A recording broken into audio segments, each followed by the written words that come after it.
This is the Cool Meanderings with Dr Jerm G podcast. Thanks for listening.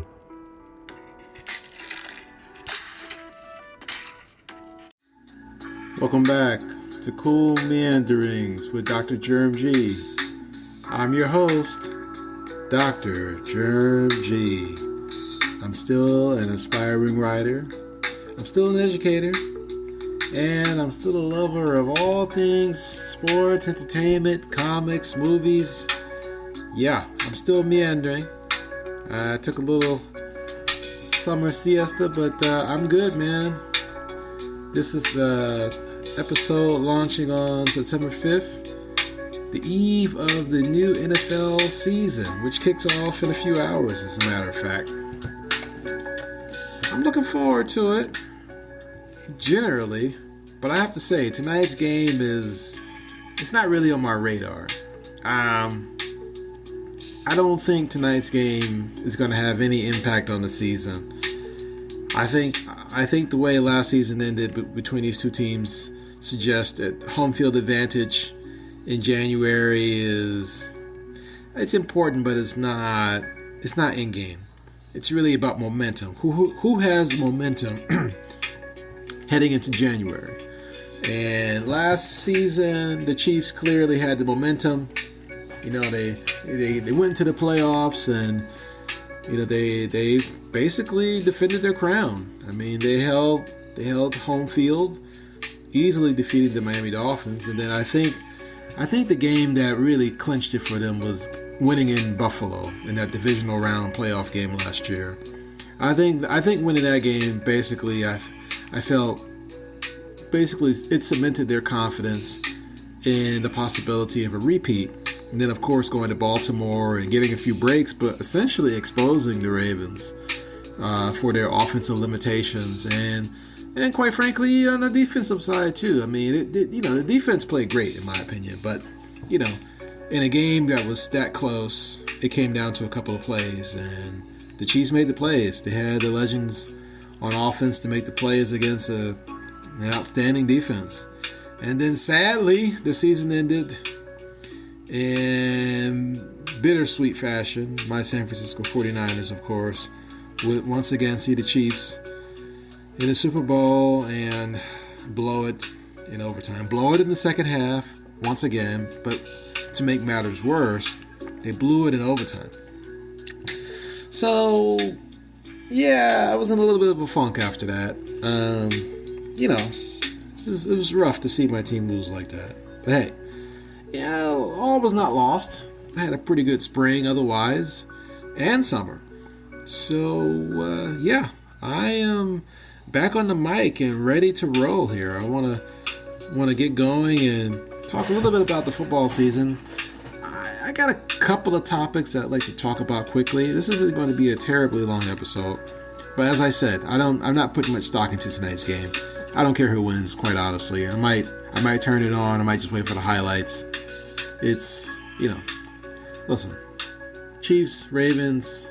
It's going to draw some viewers, but in my mind, it's not as pivotal as tomorrow's game, which will be a first for the NFL. Tomorrow, they're having their first NFL regular season game played in Brazil, and this will be between the Green Bay Packers and the Philadelphia Eagles. Two teams that I think are quite interesting. Two teams that are, I think, on the brink. They're on the brink of turning a corner or collapse.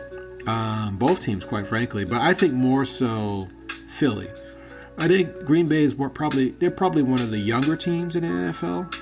But I think they showed last season that, they've got a window. I think they've got a window of maybe the next 3 to 5 years where they can keep some core pieces like quarterback Jordan Love and build around him and keep a few pieces on the defense. I think that the Packers are probably going to be in pole position for the next couple of years. Whereas I think the Philadelphia Eagles, not to pat my team on the back, but I think the San Francisco 49ers broke the Philadelphia Eagles last year when they went to Philly and just boat raced them. Just dominated them. I think it's going into that game in November. The Eagles were 11-1, if I'm not mistaken, and that loss was it was pretty devastating. They haven't recovered since. I mean, I think they lost 5 of their last 6 games after that. Yeah, I think the Eagles. I think they need this game. I think they need it far more than the Packers. I think both teams do. I think the Packers want to get up to a great start because I think there are bigger expectations for the Packers heading into the season. No one's going to be surprised. In fact, I think there's an expectation that Green Bay would actually, maybe if not win the division, at least be far more competitive than the wild card team that they were last year. But yeah, I definitely think that that's the game that both teams want to get off. They both want to get up to a great start because, for the Eagles, if they can win that one, then they get the Falcons on Monday night, who are hyped up going into the season because of Kirk Cousins and all the other signings that they've added on defense and offense. So I think the Eagles, if they can pull off the win in Brazil tomorrow night, I think that sets them up well heading into the season because their schedule gets tougher towards November. And even then, I would say the schedule it's okay. I mean, the NFC East is playing the NFC North this year. But the schedule for the Eagles I think it's favorable. They've got it spread out pretty nicely. And they get the NFC South, which outside of the Falcons is probably not going to be that competitive. So I think the Eagles, if they can pull this off, they can win this game tomorrow. I like them. I like their chances to make it back to the playoffs and potentially, get off to a good start. Conversely, for the Packers, I think, the Packers have got some. Now they've got to play the NFC West and the AFC South. So I think equally for the Packers, it's important to get up to a good start. If they win, if they can beat the Eagles tomorrow, then they get 2 AFC South opponents back-to-back. The Colts at home in their home opener, and they go on the road to Tennessee. Both games are on paper winnable, but we'll see. We'll see how the season goes. Ultimately, though, I think the winner of that game is going to have early momentum heading into the season and is likely to be a playoff team. So I'll be checking that one out. I think it's on Peacock tomorrow night. Friday night kickoff is at 8:15 Eastern Time. So yeah, I'm going to check that one out. Yeah, let's see. I think the Monday night game is probably going to be interesting. The New York Jets heading out to San Francisco to play they're going to play the San Francisco 49ers, who are at a very interesting point. They've made these interesting contracts. They've signed these interesting contracts of late. They obviously gave some money to Brandon Ayuk, which is fine. I mean, although I think Ayuk, although on paper he was their number 1 receiver, I think realistically Ayuk is a number 2 that's getting paid like a number 1. But hey, listen, for a quarterback, Brock Purdy, I think Ayuk was a security blanket last year. When other guys weren't getting open, or they, like George Kittle or Deebo Samuel, these guys were double covered or just not getting open. I mean, I think Ayuk proved himself with his stats and his durability, reliability. If he can remain durable and productive, that could be a big pickup for them. But again, it's quite a bit of money that these guys are rolling out. I mean, they also gave some money to Trent Williams, the left tackle.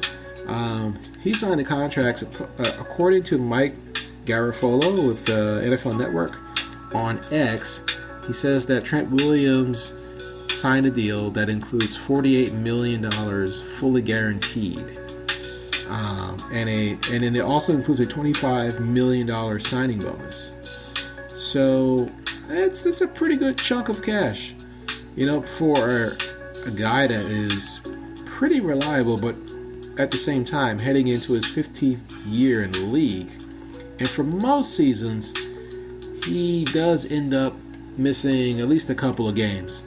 But hey, look, I think the Niners, their window, talking about Super Bowl windows, I think it's obvious that their window is closing fast. I think a lot of guys on that team realize that they've had some rare opportunities, rare misses that they let get away. And look, I think they had to sign Ayuk. It's a lot of money, but they could have traded him to Pittsburgh, which would have been a pretty good deal for Pittsburgh. But look, they signed him to a $120 million extension. And I think it's a 4-year, $120 million extension. And the guarantees, if I'm not mistaken, let's see. CBS Sports. According to CBS Sports, the guarantees are $76 million, which is, pretty decent. Pretty decent for a guy who was he wasn't a first-round draft pick. And I don't think he was picked as an expected number 1. Wait. You know what? I take that back. He was drafted in the first round out of Arizona State in the 2020 draft. Excuse me. So Ayuk was actually a first-round draft pick back in 2020. And look, he's a good player. I don't know if he is on the level of a Justin Jefferson or for the Minnesota Vikings or guys like that, or Jamar Chase in Cincinnati. But he's right there. If those guys are 1A, he's 1B. And if you're the 49ers, what are you going to do? You're going to let him go and rebuild when you have a team that is in its prime? This Niners team is this is its prime. Okay? The Niners have got to get it done. Point blank. They've got this year, maybe next year. Because you've got a lot of young teams that are up and coming. There are a lot of interesting picks out there for the Super Bowl. Outside of the Chiefs three-peating, there are some exciting picks like the Texans, Houston Texans. A lot of people seem to be high on the Houston Texans. C.J. Stroud, who's a fantastic quarterback. Some are high on the Detroit Lions, maybe making it back to the NFC Championship, or the Baltimore Ravens, the AFC Championship. But hey, man, I think for the 49ers, I think this is truly their window. So they've got to go all in. The next 2 years, this is probably it for Coach Kyle Shanahan and that staff. And so hopefully they get at least they get one Lombardi out of it. So let's see. Speaking of Pittsburgh, because that was a team that was potentially eyeing Brandon Ayuk. Look, I like Pittsburgh picking up Russell Wilson, both cute quarterback Russell Wilson from the Denver Broncos on the cheap, and Justin Fields from the Chicago Bears. I think that was an interesting quarterback duel in training camp that obviously was somewhat one-sided, but the media made it sound, and even Coach Mike Tomlin made it sound like it was a real competition. The only thing that made it a competition was the fact that Russell Wilson was dealing with a calf injury. You take out the calf injury, listen, Russell Wilson, his body of work, whatever happened in Denver, even his worst seasons in Denver and in Seattle, are superior to anything that Justin Fields has done in the NFL. So I don't even think it's a debate, really. I think it's great for ratings. It's great for clicks and eyeballs, but let's be honest. Look, Russell Wilson, not only was he named a starter, but he's the captain. They named this guy the team captain. He hasn't even had a regular season snap for the team yet. He's already the team captain. How about that? So look, and I think part of the reason why he's team captain is because I think they realize that he is a leader. He is a legit leader. that, hey man, the Steelers lucked out. I think sometimes it's about fit, and for Russell Wilson, Denver just wasn't a great fit.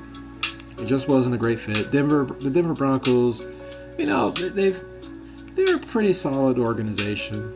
Obviously, they have new ownership, and the new ownership wants to go in a different direction. And look, they brought in Sean Payton. You've got to give Sean Payton a chance to put together his type of team, his vision for the Denver Broncos. And look, Russell Wilson, he's not Drew Brees, and nor are the Denver Broncos the New Orleans Saints of the 2000s. This is a completely different situation for all involved. So look, sometimes it just doesn't work out. Did Denver roll the dice and, mortgage the farm for Russell Wilson? Sure. But look, on the other side of that, Seattle, they got some great young pieces, but they have since had an overhaul of their organization. Coach Pete Carroll is gone. They have brought in a new system, a new coach, Mike McDonald, the former defensive coordinator for the Baltimore Ravens, and I believe the Michigan Wolverines, the national champion Michigan Wolverines. So, hey, listen, I think that whole trade between Denver and Seattle, I think it's a loss on both sides. But hey, it's okay. I'm happy for Russell Wilson. I'm happy for Justin Fields because, look, Russ is 35. He'll be 36 in November. And the way he's played the game, he's probably not going to be as durable as, say, a Tom Brady, who, could last until his mid-40s because he, number one, took good care of himself, but most importantly, he didn't get hit. He didn't get hit and thrown around the way Russell has all his career. So, look, these guys are human. They take a pounding. And look, I know there's a lot of talk about Russell Wilson's career and whether or not he's a Hall of Famer. He may not be first ballot anymore. It may take him a while. But there are plenty of guys that have gotten into the Hall that Russell would easily win over in a debate in terms of Hall of Fame worthiness. It's just, we're living in an age of, clickbait and the media looking for reasons to, create debates and arguments that aren't there. There's no there. Russell Wilson is a Hall of Famer, full stop. Now, will he get in after 5 years after his retirement? It depends. I think he probably has to do a bit more for him to be a first ballot Hall of Famer, but who cares? First ballot, second ballot, fifth ballot, 10th ballot. Hall of Fame is a Hall of Famer. The guy is a Walter Payton Man of the Year. He's a Super Bowl champion. He's a multi-millionaire, and if he invests right, he'll be a billionaire. And he's married to a beautiful musical artist. I almost called her a pop artist, but or R&B singer, but I'm not sure what her genre is, quite honestly. But Ciara is beautiful. So look, Russell Wilson's got it all, man. And I think, quite frankly, a lot of these guys are just jealous. Coaches, players, media personalities, they're just jealous. And it's okay to be jealous. It's okay. But you gotta let it go, guys. Let it go. It's gonna be alright. Don't hate. Just appreciate the greatness that is Russell Wilson. Alright? With that, I've got the Steelers going 9-8. Another winning season for Mike Tomlin. In third place. Anyway, so who's going to win the whole thing? Who's going to win it all? That's a great question. I would like to think that the San Francisco 49ers will finally get it done. Finally. But you know what?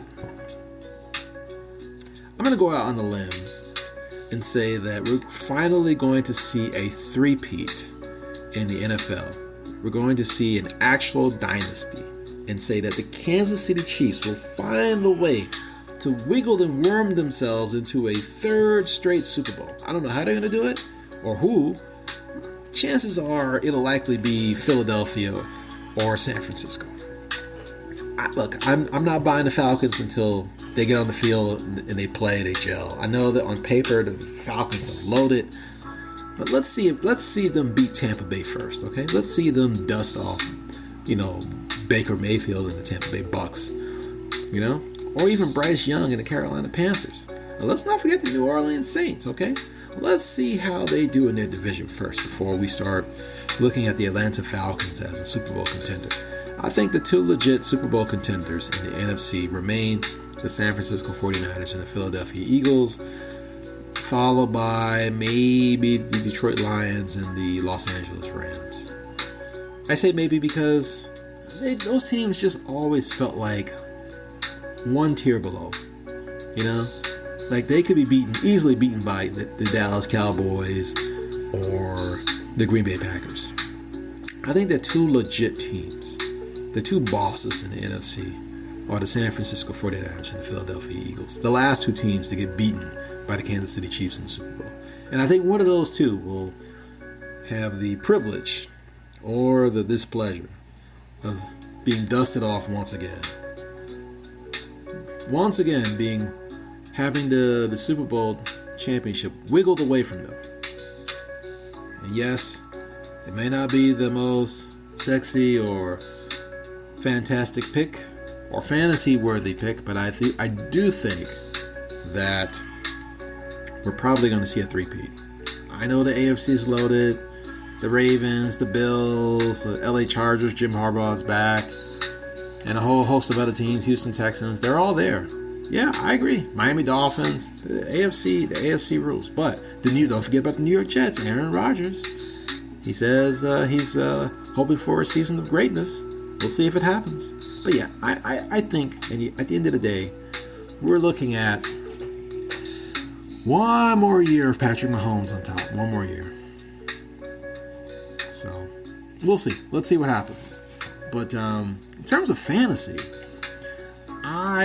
I've got my own fantasy picks. I like Jordan Love to have a great season at QB for the Green Bay Packers. And I like Trevor Lawrence to feel the heat and feel the pressure from C.J. Stroud and the Houston Texans in his division. And I think he's going to have a pretty decent season. I think he's going to have a pretty decent season and submit himself as a long-term QB in the AFC, in the NFL. So I like Trevor Lawrence and Jordan Love to rack up the stats. I think Justin Jefferson is a great fantasy pick, no doubt. Jahmyr Gibbs from Detroit, I like him because he's a versatile back. He can get you 1,000 on the ground, 500 or more in the air. I like that. Hey, you want a sleeper fantasy pick? This guy, Malik Neighbors in the New York Giants. I think he might be the real deal. I think he just might be the real deal. Yeah. So, if you have an option to pick him up, think about it. Those are my fantasy picks. I'm in a fantasy league this year. I'm looking forward to winning a couple of games. We'll see what's up. I've got the New York Jets defense. Oddly enough, my first opponent has the San Francisco 49er defense, so we'll see what happens there. That should be fun. Should be a fun season. Well, before I go, I have a few comments about the college football season.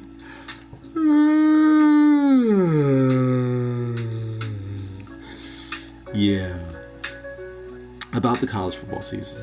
Hey, I like going to live college football games. I think going to see a college football game live is a lot of fun. I mean, it's a lot of fun. Great atmosphere, great fandom, great environment, the music, the vibes. You can take your kids. It's awesome. Well, sometimes. Some games you probably want to keep the kids at home, but some of the games I think are kid-friendly. Some of the stadiums are kid-friendly, man. But in terms of the season itself, I don't know. The sizzle is gone for me. Now they've got the 12-team playoff. Let's see how it goes. I guess I'm skeptical. I think in the end we're going to get the same handful of teams that always rise to the top. At least one or two teams from the Big Ten. Now the Big Ten is like the Big 20. You got USC. It's top heavy. USC, Ohio State, Oregon. Come on, man. And Michigan is they look pretty pedestrian against Fresno State on Saturday, although they won. They're taking on Texas, who's now in the SEC. I fully expect Texas to just run roughshod all over Michigan in the big house on Saturday. But ultimately, I don't know. I guess in the end, yeah, we're probably going to get, Texas, Georgia, Alabama, Ohio State, Oregon, USC maybe. They seem to be pretty decent. They beat LSU, but let's see how they do. Notre Dame. I don't know, man. I mean, I'd like to see it, but I think the playoff is interesting if like a second tier team like a North Carolina State or like I don't know, trying to think, or Michigan that is so this year, a team like that, or even Oklahoma State. Someone makes noise that isn't supposed to. Tennessee or I don't know, Clemson that is, mediocre. Let's see some of these programs make some noise and get to a Final Four. Let's see some real stakes. If you get to the Final Four and it's just the same types of teams, if it's like, Alabama versus Texas and Ohio State versus Oregon, I don't know. Anyway, hey man, good for college football, good for the players. The players are getting the kind of support they deserve. The question is, at what cost? And we'll see. We'll see how this whole system plays out. But I don't know. I'm excited to go. I've recently went to a University of Maryland football game. I checked out Maryland's home opener against the UConn football Huskies, who are, they are not the UConn basketball Huskies, that's for sure. Anyway, Maryland won that game easily, 50-7. So, yeah, but it was a fun environment, and it's great for kids. I took my kid to it. I had a great time. So, yeah, I'd like to do more of that. And of course, you can't beat the prices. I mean, we paid $6 a ticket. I mean, you can't beat that, man. So, yeah. Anyway, so that's my little take on football for the season. As you can tell, it's unscripted, or maybe you can't, but this is definitely unscripted. Just giving my thoughts on the season and where I think things stand and where they're heading. And I wouldn't say it's underwhelming, but it's okay. I guess I just have other things going on in life, so I'm not overly consumed with football. I am excited, and I'm on a fantasy league, so yeah, definitely watching, but I have other things happening. As I said, I'm still an aspiring writer, an educator, interested in entertainment. Yeah, I'm a thinker, man. I've got a lot going on. And I look forward to sharing some of my thoughts with you and any other interested listeners out there in the coming episodes. You can always find my episodes at coolmeanderings.com. You can also find my episodes in places like Amazon Music. I think we're still in Google Podcasts, but I think they may be shifting that. We're definitely on Spotify.